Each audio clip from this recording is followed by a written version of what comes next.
नमस्ते। मानव भूगोल की इस श्रृंखला में हम विश्व जनसंख्या के बारे में पढ़ रहे हैं और इससे पहले वाली वीडियो में हमने पढ़ा था जनसंख्या घनत्व और जनसंख्या घनत्व के प्रकार। लेकिन आज हम पढ़ेंगे जनसंख्या घनत्व का विश्व वितरण। तो चलिए शुरू करते हैं। अपने टॉपिक का नाम क्या है हमारा? जनसंख्या घनत्व का विश्व वितरण।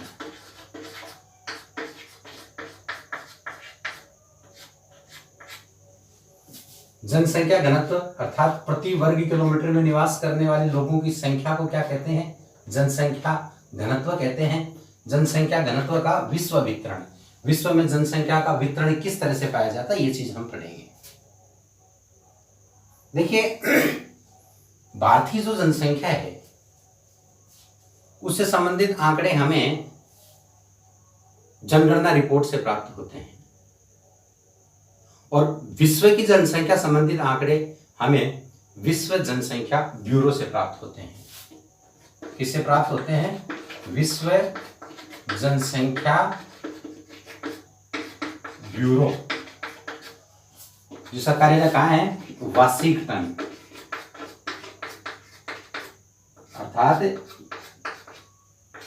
संयुक्त राज्य अमेरिका में, जो हमें विश्व जनसंख्या से संबंधित आंकड़े उपलब्ध कराता है। इसकी 2015 की हम रिपोर्ट देखते हैं। कौन सी रिपोर्ट देखते हैं? 2015 की रिपोर्ट देखते हैं तो हम पाते हैं कि संपूर्ण विश्व का औसतन जनसंख्या घनत्व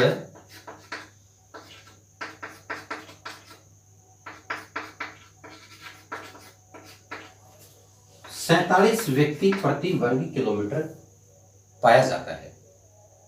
लेकिन इसमें भी असमानताएं पाई जाती हैं। कैसे पाई जाती हैं? ध्यान दें आप। विश्व के मानचित्र पर आप नजर डालते हैं तो आप समझ जाते हैं कि विश्व में जनसंख्या का वितरण किस तरह से पाया जाता है। अभी मैंने आपको बताया कि विश्व में औसतन 47 व्यक्ति प्रति वर्ग किलोमीटर जनसंख्या का घनत्व पाया जाता है। लेकिन इसमें भी क्या है? असमानताएं पाई जाती हैं। यानी अर्थात कुछ एक क्षेत्र इस तरह के हैं जहां उच्च जनसंख्या घनत्व पाया जाता है और कुछ एक क्षेत्र इस तरह के हैं जहां बहुत कम जनसंख्या का घनत्व पाया जाता है। ये चीज हम पढ़ रहे हैं। ध्यान दें थोड़ा सा। विश्व का मानचित्र बना लेता हूं मैं। यह आपका बनेगा दक्षिण अमेरिका, यहाँ मैक्सिको की खाड़ी, उसके बाद में उत्तरी अमेरिका, हडसन की खाड़ी, और उसके बाद में ये अलास्का, और ये लीजिए आपका उत्तरी अमेरिका, और ये ग्रीनलैंड,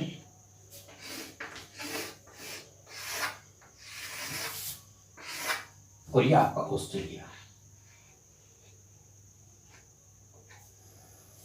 कहता विश्व के मानचित्र पर आप नजर डालते हैं तो हम पाते हैं कि विश्व में जनसंख्या का वितरण असमान पाया जाता है। कैसे? एक तरफ तो हम ले लेते हैं साइबेरिया को। किसको ले लेते हैं हम? साइबेरिया को, मंगोलिया,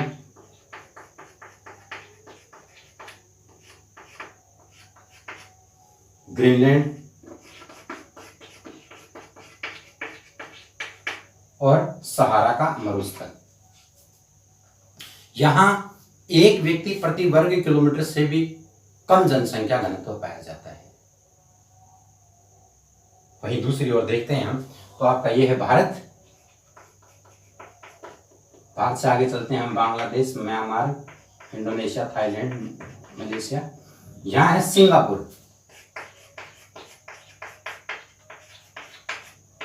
यहां 7,797 व्यक्ति प्रति वर्ग किलोमीटर जनसंख्या का घनत्व पाया जाता है। अर्थात स्पष्ट हो रहा है कि संपूर्ण विश्व में जनसंख्या का घनत्व है वो असमान पाया जाता है।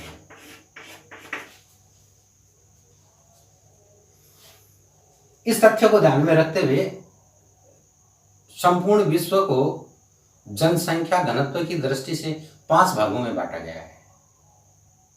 पहला है उच्च जनसंख्या घनत्व, पहला है उच्च जनसंख्या घनत्व के क्षेत्र, इसके अंतर्गत उन क्षेत्रों को सम्मिलित किया जाता है जहां 250 व्यक्ति प्रति वर्ग किलोमीटर से भी अधिक जनसंख्या निवास करती हो। उच्च जनसंख्या घनत्व में उन क्षेत्रों को सम्मिलित किया जाता है जहां 250 व्यक्ति प्रति वर्ग किलोमीटर से भी अधिक जनसंख्या निवास करती हो। क्या पढ़ रहे हैं हम? जनसंख्या घनत्व का विश्व वितरण पढ़ रहे हैं।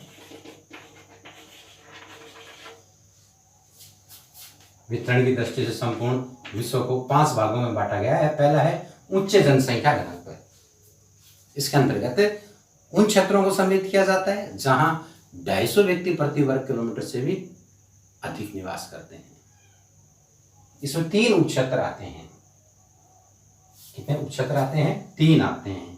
एक आता है दक्षिणी पूर्वी एशिया,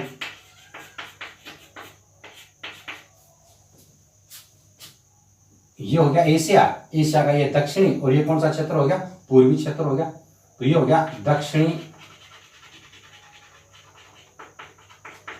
पूर्वी एशिया। दूसरा आता है इसी में पश्चिमी यूरोप।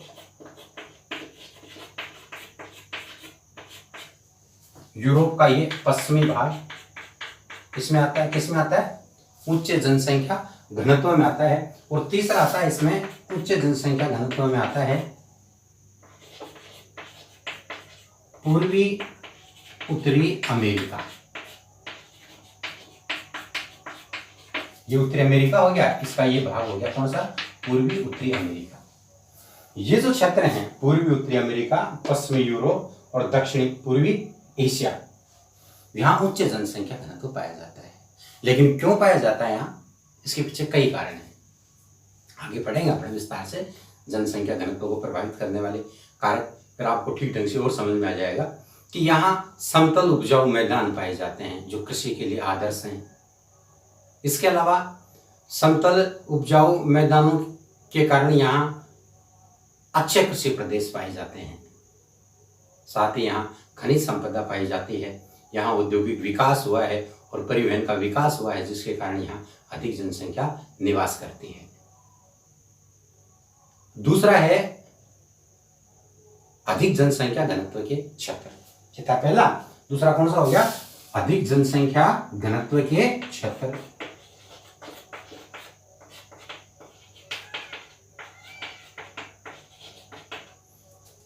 इसके अंतर्गत उन क्षेत्रों को सम्मिलित किया जाता है जहां 100 से 250 व्यक्ति प्रति वर्ग किलोमीटर निवास करते हैं। 100 से 250 व्यक्ति प्रति वर्ग किलोमीटर निवास करते हो। इसमें आते हैं कौन कौन से क्षेत्र? यूरोप का दक्षिणी पूर्वी क्षेत्र, ये यूरोप हो गया आपका का दक्षिणी ये वाला, और पूर्वी ये वाला क्षेत्र आता है इसमें। यूरोप का दक्षिण पूर्वी क्षेत्र आता है इसमें। ठीक है। इसके अलावा मध्य अमेरिका, मध्य उत्तरी अमेरिका, मध्य ये उत्तरी अमेरिका हो गया, इसका ये मध्य का भाग महान झीलवती का क्षेत्र है ना, वो आ गया इसमें। ये वाला मध्य उत्तरी अमेरिका का क्षेत्र आता है इसमें। किसमें आता है? अधिक जनसंख्या घनत्व वाले क्षेत्रों के अंतर्गत आता है। और दक्षिणी अमेरिका के तटीय क्षेत्र, ये दक्षिण अमेरिका है, इसका ये तटीय क्षेत्र, यहां भी अधिक जनसंख्या घनत्व पाया जाता है। यहाँ अधिक घनत्व पाया जाता है। और मध्य भारत आता है, ये मध्य भारत हो। उत्तरी पश्चिमी एशिया आता है, ये वाला आता है उत्तरी पश्चिमी एशिया, सॉरी उत्तरी पश्चिमी चीन आता है इसमें। उत्तरी पश्चिमी चीन आता है इसमें। कौन सा आता है? उत्तरी पश्चिमी चीन। दक्षिण पूर्वी एशिया के आंतरिक भाग आते हैं इसमें। किसमें? अधिक जनसंख्या घनत्व वाले क्षेत्रों में। और पश्चिमी चीन, ये चीन हो गया, चीन का ये पश्चिमी क्षेत्र, ये भी आता है इसके अंतर्गत। और ऑस्ट्रेलिया का दक्षिणी क्षेत्र आता है। ये क्षेत्र आते हैं किसके अंतर्गत आते हैं? अधिक जनसंख्या घनत्व वाले क्षेत्रों के अंतर्गत आते हैं। फिर से सुन ले, उच्च जनसंख्या घनत्व में कौन कौन से क्षेत्र आते हैं? दक्षिण पूर्वी एशियाई देश, यानी ये दक्षिणी पूर्वी एशियाई क्षेत्र आता है। पश्चिमी यूरोप, यूरोप का पश्चिमी क्षेत्र आता है। उत्तरी अमेरिका का पूर्वी क्षेत्र आता है। लेकिन अधिक जनसंख्या घनत्व में कौन कौन से क्षेत्र आते हैं? दक्षिणी अमेरिका के तटीय भाग, उत्तरी अमेरिका के मध्यवर्ती भाग, अफ्रीका के यूरोप के पूर्वी भाग, दक्षिण पूर्वी एशिया के आंतरिक भाग, ऑस्ट्रेलिया के दक्षिणी तटीय क्षेत्र और अफ्रीका के तटीय क्षेत्र आते हैं। ठीक है। तीसरा है सामान्य जनसंख्या घनत्व के क्षेत्र। सामान्य जनसंख्या घनत्व वाले क्षेत्र, इसके अंतर्गत उन क्षेत्रों को सम्मिलित किया जाता है जहां 10 से 100 व्यक्ति प्रति वर्ग किलोमीटर निवास करते हो। इसमें एशिया, अफ्रीका, उत्तरी व दक्षिणी अमेरिका के घास के मैदानों को सम्मिलित किया जाता है। किसको सम्मिलित किया जाता है? घास के मैदानों को सम्मिलित किया जाता है। कहां कहां के घास के मैदानों को सम्मिलित किया जाता है? एशिया, अफ्रीका, उत्तरी और दक्षिणी अमेरिका। ये क्षेत्र अस्थायी या स्थायी कृषि क्षेत्र हैं, पशुचारण क्षेत्र है, अर्थात यहाँ कृषि कार्य होता है, इसके साथ साथ पशुचारण का कार्य किया जाता है और वानिकी का कार्य किया जाता है। चौथा है कम जनसंख्या घनत्व वाले क्षेत्र। कम जनसंख्या घनत्व वाले क्षेत्र, इसके अंतर्गत उन क्षेत्रों को सम्मिलित किया जाता है जहां 1 से 10 व्यक्ति प्रति वर्ग किलोमीटर निवास करते हो। ठीक है। इसमें आता है कौन कौन सा क्षेत्र आता है, थोड़ा सा ध्यान देंगे आप। अफ्रीका में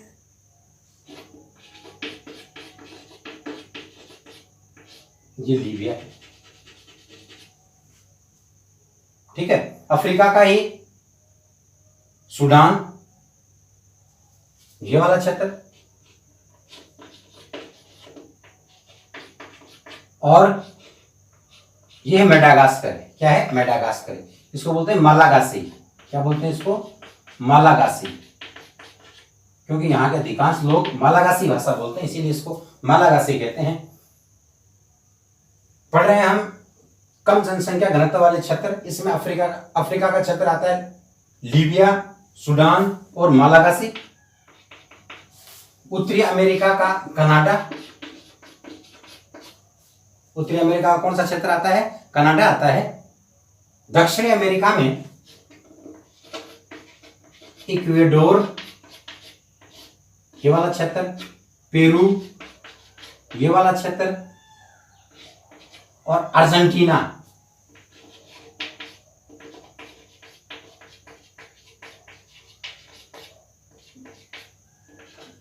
दक्षिणी अमेरिका का इक्वेडोर, पेरू और अर्जेंटीना का क्षेत्र सम्मिलित किया जाता है।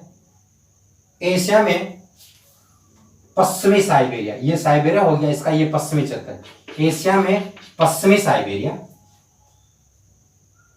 और खाड़ी के देश, ये हैं खाड़ी के देश। ये फारस की खाड़ी है, ये लाल सागर, और ये फारस की खाड़ी। यहां जो देश हैं ये है लाल सागर और ये फारस की खाड़ी। यहां जो देश हैं उनको बोलते हैं खाड़ी के देश सम्मिलित किए जाते हैं। किसमें? कम जनसंख्या घनत्व वाले क्षेत्रों में। और लास्ट है, पांचवा है प्राय जनविहीन क्षेत्र।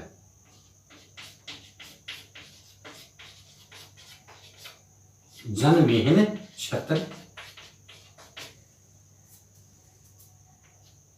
इस क्षेत्र में एक व्यक्ति प्रति वर्ग किलोमीटर से भी कम जनसंख्या का घनत्व पाया जाता है।